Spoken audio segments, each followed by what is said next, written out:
guys, ito po yung recipe ko ngayon. Magpiprito ako ng talong. Yan, gusto ko kasi niya ng talong. Ayan, piniprito ko na siya. Sa olive oil po kasi bawal nga ako, diba, sa mamantika. Pero olive oil po yan. Ayan. Tapos ito po ang aking ingredients sa aking chicken and creamy mushroom sauce. Mag-aadobo rin ako pero para bukas na yan. Kasi maraming manok. Ayan, ang aking ingredients. Guys, good morning. For today's video, luto ulit. Ito lang naman ang sangay ng ano kong content kasi hindi nakalabas din ang ulan. So, nagano po ako ng pritong talong. Although magluluto ako ng mushroom, chicken and mushroom. Gusto ko talaga may talong. Ayan. Super, ano na muna natin yung talong. Tuin. And then, mamaya igigisa ko na yung, chicken and mushroom. Pakita ko rin sa inyo. So, bago lang po talaga ako dito sa pag-YouTube. Sana mag-click. Sorry po ulit sa outfit ko. Pang Becky. Princess Sarah mamaya. Becky muna ngayon. Ayan, guys. Naano ko muna yung talong. Yung mga ibang ingredients ko, nandito. Ayan. Yung mga gagamitin ko mamaya. Ito. Sorry muna guys ito muna talaga ngayon ang content natin. Ayan guys, i-fry ko muna yung chicken bago ko siya igisa sa mushroom.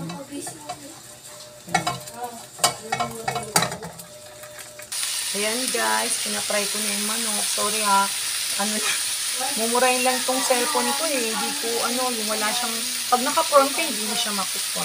Ay mababa, parang yan. Kaya, tiga-tiyaga muna tayo sa dito guys. Ayan, pinapray ko muna yung chicken bago ko siya igisang sa mushroom. Ayan, di ba ang kalat ng kitchen? Super kalat pag umaga. Ang daming gawain. Ulit-ulit talaga ang routine natin. And guys, abang naghihintay ng aking pinipritong manok, ugas-ugas muna para hindi tayo matambakan. Diba? Ang dilim ng background ko, no? Kasi walang ma-first one eh. Liwanag ka na dito sa kitchen. Alam ba't madilim yung background? Spray lang muna kayo dyan ha. Sobrang nakaka-boring yung content natin pero wala pa akong maisip yung anong content dahil nga syempre bago lang sa YouTube. Diba? Yan, pinafry yung chicken. Parang lang, mangkot siya lang ng konti. Diba? Para iba-brown lang siya. May meeting nga ngayon sa farm owners namin, nakalimutan ko. Hindi ko alam paano pagkakasya ng katawang lupa ko into. Daming gawain. Diba? Kaya, hindi lang dapat sabihin ng housewife dahil napakahirap. Hindi mo rin alam kung anong unahin mo. Sanayin lang. Kaya lagi ko sinasabi sa akin mga pamangkin, mag-aral ng mabuti para maging hayahay ang buhay nila balang araw. Diba? Kasi ang pag-jowa, ang pag-aasawa, yan lang yan. Pag nakatapos ka, marami ka nang pwedeng pagpilian. May mga option ka na. Diba? Hindi ka man mag-success, panlaban ka, diba? Kasi nakapagtapos ka. Kaya wala naman nagsisisi sa una, lahat nasa gulo. Kaya yan ang payo ko, diba? Habang nagluluto, may konting papayo. Atay ko lang siyang brown. Naku guys, hindi ko alam kung makaka-attend pa ako ng meeting sa aming homeowners. Ito po pala yung mushroom. Pagka gagamit po tayo o bubuksan natin, make sure na hugasan natin, diba? Dahil hindi natin alam mga kaganapan nung nasa supermarket pa to, diba? Kaya hugasan. Yan. And guys, ang pagbabalik, medyo almost done na po itong ating chicken and creamy mushroom sauce. So, pinatikman ko sa ating mga housemates. So, super pasado sa kanila. Ang sarap daw, especially sabi ni Shari. So, try nyo po siya. Ang sarap niya. Tinikman ko rin siya. Ang sarap. Kaya, try nyo rin po itong recipe na to para din sa mga kids. Super yummy. Dami ko pang gagawin. Hindi ko na kung makaka-attend pa ako ng meeting.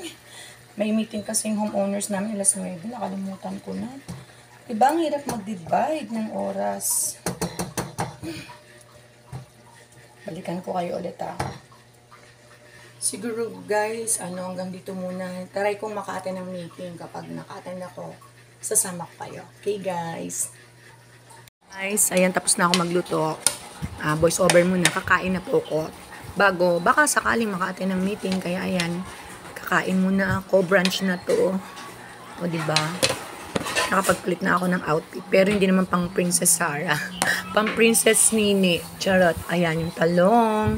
Unang subo para sa inyo. Love you guys. Ang sarap. Yummy. Yummy talaga. And coffee. Ayan, diba? Sanay po ako pag makain may coffee. Ayan. Ayan guys, lumabas na ako dahil dumating ng aking BFF na si Alma. Punta nga kami meeting. Papunta na po kami ngayon sa homeowners na meeting dito sa may amin. Wala na kasi ako ginagawa Di mag-edit-edit, di ba? Kailangan umaten kasi may multa na 150 pesos pag di ka umaten. Kaya ayan, sayang ang 150 kaya go tayo. Binigyan ako ng letter. Nalimutan ko na ngayon pala yun. Covered court ng aming Bakit lugar wala namang sa binigay sa akin dito Samba. kay Cheche? Sabi ko, hindi ko alam, Walk may ng meeting walk pala. hanggang Binigay na nabigay makarating. anong tawag doon na pool na nga itong may makikualit. Tayo, alam ko na yung makaka-attend. Mumurahin lang kasi. naman yung cellphone. Kaya, ayan, may nagtinda ng barbecue dyan sa gilid. Ay, malapit na tayo sa covered court. Actually, late na kami. Sana papirmahin pa kami ng attendance. Baka naman nag-aaway na naman sila. Kaya, wish-wish lang na papirmahin pa kami. Tapos na ba? Ayan po. Kasi Kuya Boy, dito ka na nakatira. Ano lang ba ito sa aming lugar. Diba, super rich. Ang daming mga sasakyan. Naman sila. Ayan, sarado. Parang wala naman tao. Tuloy po tayo sa meeting ng asawa. Medyo nakaabot na kami sa attendance. Diba, bigyan na po kami ng Alam mo, attendance. pag nagaganto ka, makapalmukha ang card, nasa mall ka. No? So far, so good. Peaceful ito.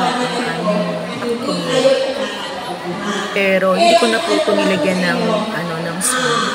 Kasi, as usual, kaya nagtatalo na naman sila. Kung sa nakakainis, diba? Ang mindset natin is, parang hindi tayo marunong rumispeto. Kung sino na lang sana yung nakaupo is, nire-respeto natin. Yun lang guys.